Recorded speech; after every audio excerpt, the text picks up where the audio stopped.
Anybody who studies the Quran seriously knows that Allah records on multiple occasions how prophets were insulted, how they were made fun of, how they were rejected in the most obscene ways, and how even the prophets themselves felt the pain of those disbelievers making fun of them.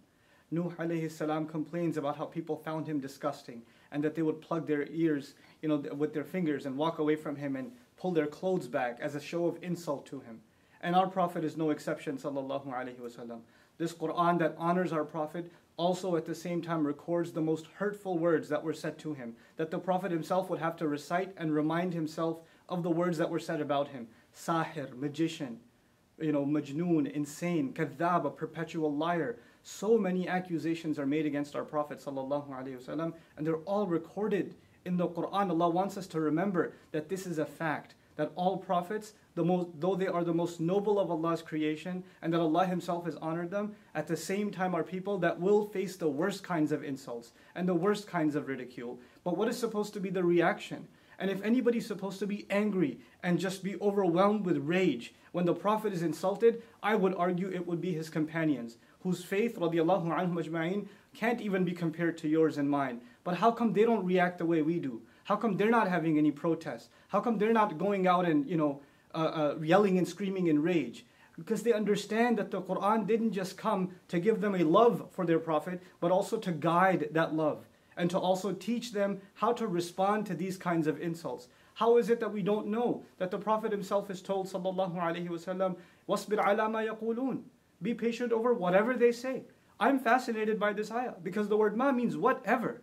Whatever they say. Not whatever they've said, whatever they might even come up with. And the mudari' form in the Arabic suggests what they may have said in the past, but the present and even the future till this day. The Prophet's policy is to be patient himself, sallallahu alaihi wasallam.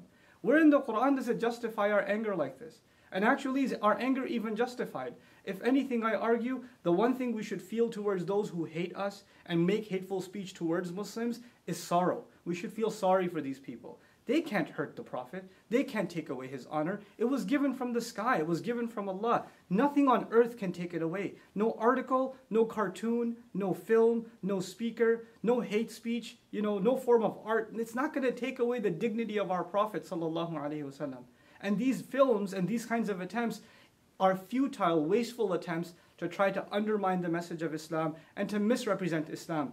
But think about it. Us reacting in this emotional manner and engaging in senseless violence, is this not also misrepresenting Islam?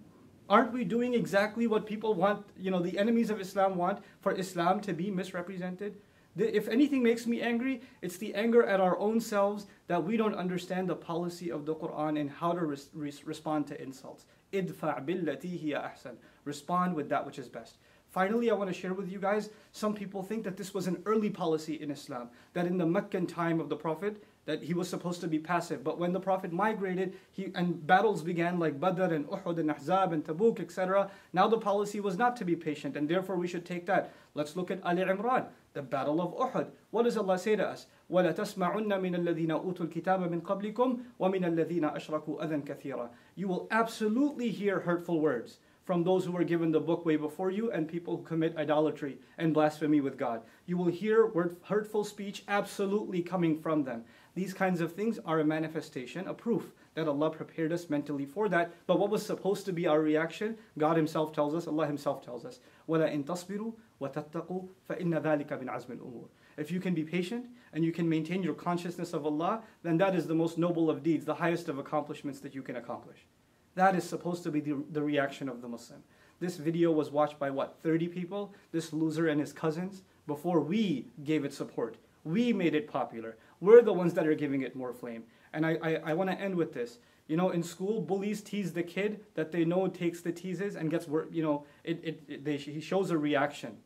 The more we react in this way, the more we're encouraging others to, pursue more hateful speech. We have to learn to respond in mature, civil, and higher discourse the way the Quran and the Sunnah of our Messenger, the legacy of our Prophet, expects from us. I pray that this is a message that reaches all of my young brothers and sisters that are feeling the sadness, the rage because of this incident, but I hope to turn that rage, and I hope you can turn that rage into something positive. Barakallahu li wa lakum. Assalamu alaikum wa rahmatullahi wa barakatuh.